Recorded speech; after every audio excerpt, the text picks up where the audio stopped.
Ahanbada mayambu Chesam nawasna taram okchari amadi ikai khumnabu uchari ngasigi wari sida handicap oiba nupa amana numit kun manga Nigi Manung da mi manga hatkhibagi wari oiduni mi hatpagi thabaksi ayamba train manung da pangthokkiba ngaktani wari se khara tension ba mawong da lijabani aigi wari se ayamba minute kun henba ngakto oibana advertisement khara yamna la I haina complaint lakpa yawre aduna advertisement hantanaba khara tension na tawjare ngasidi wari se taraga mayamgi mot phongdok piramu tenna libaga sangna libaga karmana fai habdu thambiramu haujikti wari isi amuk haurasi 2024 gi November gi tang taraga mari numit sigi nungdin gi pung amaga minute angkhai ni panda Gujarat ki Wapi railway station gi CCTV footage ta uriba mioi asi Gujarat police na haukiba numit kayadagi thiduna lakliba yamna sathiba criminal amakhakni CCTV footage ki video asi ka hena sengba oidragasu mayamna soidana ubirambani madudi nupa asi soinaiba physically disabled oiba mioi amakhakni mahak si chatpada makhong nama se aga chatli masigi khudongchaba lauraga train manungda disabled person singi oiba reserve toroga thamba coach ta phambi nupi kayabu mahakna target tawrami ahanbada mihat nupa asina disabled coach ta phambi nupi singda wari toba haujingani masigi matung midang oirakpaga mirak narak ingaga nupi ama hekta hatkani hatlaba matung amuk nupi sigi izat amuk lawgani masiga chap manaba mawong sida mahakna nupi kayabu hatlami amadi Gujarat police na mahakbu fanaba hotnarabasu ngamlamdi nupa asi physically disabled oi haijabagi wani crime tobagi lambi sidadi kanagasu lamba pabinaba leiramde mahakna crime tawribasi tongan mafam kayadani crime mayamse sum torakpadagi hojik mangonda thauna ama laktuna mahakna crime tobagi mawong se hongdoktuna anoba mawong amada pangthoknaba tawrami mahakna tawkhiba crime mayam sida manaba amakhak leirami madudi thokriba thodok mayam se train gi manungda ngaktani adubu thodok amakhakti train manungda thoklamde hairiba thodok asida criminal asina asoiba ama tawrami masina maram oiraga Gujarat police na mahakbu farami amadi faraba matung criminal nupa asina hadorakiba wafam kaya amana Gujarat police bu angakpa ama fawalami wari asi makha tadrikanda mayamda request amatang tawjage madudi wari asi hawbadagi loiba fawba tabiyu ka hena sangmasu natabanina loisilakpada miyamna kai message fange haibadusu comment section da phongdok piramu wari da amuk mai onsalasi 2024 gi November gi tang taraga mari Gujarat ki Balsad district ki manung dalaiba JP Pardiwala College of Arts and Commerce da tambi masagi chahi taraga mapan surabi mamingna khushi college tagi mayumda halakpagi lambi da lerami nupi macha asigi mayumsi Urbada railway station dagi chaurakna meter chani muk chatlaga lerami nungti gi college tagi halakpada hairiba railway station asida kumaga mayum fawba makhongna chatli November gi tang taraga mari gi midang wairam thengjilakna fawbada mayumda halaktabaduda mayumgi mising pakatpa fawnarami maram masina khushi kadaida leiri khangnaba call torumi adubu call adu chatlamde imungi ahal lamanna wafam asi machanupi ahal tripti da khushi yumda hojik fawba halaktabagi wafam do hairami paw asi hek phangbaga tripti na khushi gi mamanabi singda call tawduna magi matangda hanglami khushi gi anan koba marup amana tripti da khushi na college tagi yumda halakpagi matam sida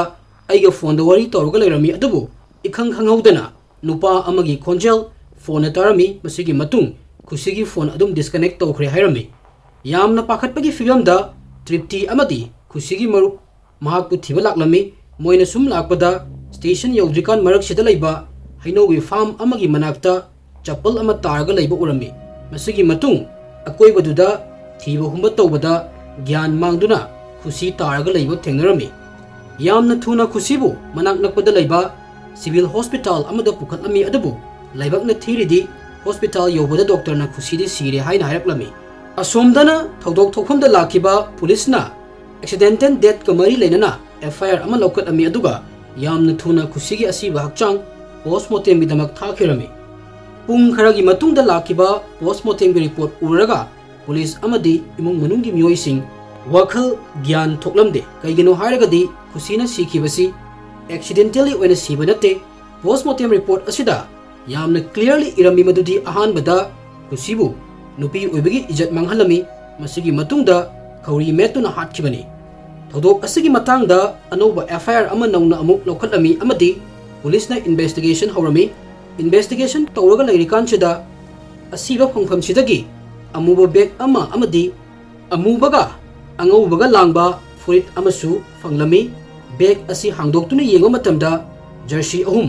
अतेनबा खंगाव अनि अमदी mobile charger अमा फंगलमी bag असी येंगगा खुसीबु हातलमलिबा नुपा असी लोकलगी मीदी नत्रे traveller अमनी हाइबसी खंगमंगमलमी फंगलिबा पोसक मयाम असी पुलिसकिदी यामना चौबा evidence अमा खकनी police की team अमा उरुवारा railway station दा लाकलमी अमदी मफम दुगी CCTV फुटेज चेक तौगे खलगा लाखिबनी अदुबु लाइबक थिबदी उरुवारा रेलवे स्टेशन दा CCTV कैमरा अमत इंस्टॉल तौरगा लेरमदे पुलिस की दमक नुपा असि फाबा यावना मरु ओइरमी करिगिनो हाइरगदी नुपा असिगी मतांगदा इन्फॉर्मेशन सु अमत लेरमदे अमदी ट्रेवलर ओइबना यामना लापना चटखबदी पुलिसना माबु एसु थिबा फंगरोय खलमे मरम असिना वासात डिवीजन की SP करणराज सिंह वघेलाना थोक्रिबा थौदोक असि यामना सीरियस ओइना लौरमी अमदी पुलिस की टीम एक्सपांड तौदुना तोंगान तोंगानबा टीम तारा सेममे टेक्निकल अमदी ह्यूमन इंटेलिजेंस की मतेंग लौदुना केस असिगी मतांगदा तेजिंदुना लेरमी पुलिस की टीम असिना उरुवाला रेलवे स्टेशन की ममांग अमदी मथंगी रेलवे स्टेशन की CCTV फुटेज लौथोक्लमी नुमित खरानी की मनुंगदा गुजरात पुलिसना गुजरात तगिना मुंबई फाउगी मरक्ता लैबा CCTV कैमरा लिसिंग अनि दगिना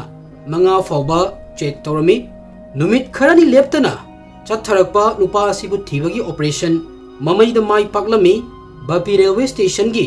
CCTV फुटेज अमदा पुलिसना फंखिबा फुरिट अदु लिटलगा बेग अमुबा अमा यानदुना नुपा अमा चटपा उरमी CCTV फुटेज असिदगी नुपा असि फिजिकली हैंडिकैप ओइ हाइबसिमसु कन्फर्म तौरमी पुलिस की दमक्तदे मसी अचौबा क्लू अमा खकनी अदुबु मखोइगी मखुत्ता थौदोक असिगी सस्पेक्ट की फोटो सिखक नत्तना अतोपा इन्फॉर्मेशन अमत लैरमदे सिगुंबा केस सिदा हाइबदी सस्पेक्ट की मसक फजना खंगबा ngамदबा केसिंगदा पुलिसना मनाक नकपदा लैबा लोकल पुलिस स्टेशन अमदी जेल सिंगदा मागी फोटो थादुना नुपा असिगी असेंगा मसक खंदोकनबा होटनै पार्टी पुलिस स्टेशन असु हाइरिबा थबक सिमक तौरमी मखोइना गुजरात की लोकल पुलिस अमदी जेल सिंगदा क्राइम असिबु तौरमी हाइरिबा सस्पेक्ट असिगी फोटो थाखिरमी करिगिनो हाइरगदी मा की इन्फॉर्मेशन खरत ओइरसु फंगबंगमलदी खंदुना अदुबु लाइबक थिबदी सस्पेक्ट असिगा मसक मानबा क्रिमिनल जेल दसु लैरमदे अदुगा पुलिस की रेकॉर्ड तसु फंगबंगमलमदे मतमदी सुमलेप लैतना चटखिरमी पुलिस की साइट तसु टेंशन लेबा हेंगलक्लमी मरम असिदगी पुलिसना थीबसी हेना पाकथोक साउथोक्तुना हौजिक्ति centralised national database of offenders की लिस्ट अमुक चेक तौबा हौरमी मयामना ज्ञान तानबा centralised national database of offenders हाइरिसे कैनो हाइरगदी मसी नुपी सिंगबु इज्जत लौदुना क्राइम तौखिबा क्रिमिनल सिंगी ऑल इंडिया की ओइना इंडिया सरकारना सेमगा थंबा मी ममिंगी लिस्ट अमखकनी पुलिस ना हाइरिबा डेटा असी चेक तौबदा सस्पेक्ट सिगी मसकसिगा जोधपुरदा लैबा जेल अमगी क्रिमिनल अमगी मसका मैच ओइरमी हाइरिबा क्रिमिनल असिगी ममिंग राहुल करमबीर जाट एलाइज बोलू कवी पुलिस ना राहुल की अकुप इन्फॉर्मेशन लौथोकलबा मतुंग महाक हरियाणा की रोहतक हाइरिबा मफम सिदगिनी हाइबा खंगमंगमलमी ममांगदसु उरान चिंथी तौबगी जेल चंगुरबा मियोय अमनी इकुई कुइदना राजस्थान की जेल अमदगी उरान चिंथी तौबगी मतम खरा लैरुरगा थोलकपता सुंगाइरी पुलिस राहुल की मयुमदा डायरेक्ट लाकलमी अदबु इमुंगी मीना महाक्ति यामना अंगांग ओइरिकांदगी हौना उरान चिंथी तौबगी युमदगी तांथोखरबनी हाइरमी सोमदना पुलिस की टीम अमना राहुलबु मुंबई शिरडी अमदी आंध्र प्रदेश की रेलवे स्टेशन की CCTV दा कैप्चर तौदो उरमी मसीना ताकपदी महाक हौजिक कोइचट चलगा ट्रेन तोंदुना लैरी ताकपनी मसीना सुमरम ओइरगा पुलिस ने महाकु फाबा ngамदना लैरिबनी क्राइम असी थोखिबा नुमित खया हौखिरमी पुलिस यामना मिपाइब अमा फावरमी मरमदी हाइरिबा नुमितसिंग असिदा क्रिमिनल असिना अतोपा क्राइम अमा अमुक तौरमगद्रा हाइना खलमी थौदोक असी थोखिबा एग्जैक्ट नुमित तरानी लैरगा मुंबई की बंद्रा रेलवे स्टेशन दा पुलिस की इन्फॉर्मर ओइना अमदी वकर ओइना सु थबक तौबा नुपा अमा लैरमी महाकना पुलिसता राहुल की सक्सिगा चप मानबा नुपा अमा बंद्रा रेलवे स्टेशन दगी ट्रेन तोंखटखिबता गाइरी ट्रेन असी बापी स्टेशन लोमना चटखिबनी हाइरमी पुलिस यामना थुना बापी रेलवे स्टेशन दा थुंगलमी मखोइना डिसेबल कोस्ट चतुना राहुल बु मफमदुदगी फारमी राहुल फारब मतुंग महाना तौखिबा क्राइम की मतंगदा पुलिस तो वरी लियो मतमददी इंफॉर्मेशन के आधार पे कल जो ट्रेन में वापी ट्रेन में एक अक्यूज ये जो हमारा सस्पेक्ट है वो आ रहा है, ऐसी माहिती के आधार पे वापी की जीआरपी और वहाँ की लोकल आरपीएफ इन्होंने इस अक्यूज को धर दबोचा। पुलिस सिंह मया कारगा तारगा लेरमी राहुल ना हायरमी मदुदी हौखिबा नुमित कुन मंगानी असिदा महाकना मियोई मंगा हातखिरमी अहानबा मी हातपसि महाकना अक्टोबर की तांग कुंदा पुणे दगी कन्याकुमारी चटपा ट्रेन से पांथोकी हायरमी हाइरिबा ट्रेन असिदा महाकना नुपी अमा अहानबदा इज्जत मांगहलमी अदुगा हातलमी मसिगी मतुंग मागी पोचै मुंदुना चलखी अनि सुबा थौदोक अक्टोबर 15 दा अमुक थोकलमी हाइरिबा थौदोक असिना बेंगलुरुदगी मुरुदेश्वर चटपा ट्रेन पांथोकीबनी हाइरिबा ट्रेन असिदा नुपा नहामचा अमना राहुलना ट्रेल मनुंगदा बिरी थकपा थिंगलमी मसिगी दमक नुपा असि हातोकलमी राहुलना मखा ताना पुलिस तो वरी लिरमी नवेंबर की तांग तारगा मरी 2024 नुमित सिदा खुशी हातलबा मतुंगदा रेलवे स्टेशन दा लाक्लमी मफम सिदगी इसिंगी बोतल अमदी संगोम लेरमी महांगना खनबदी अमुक हन्ना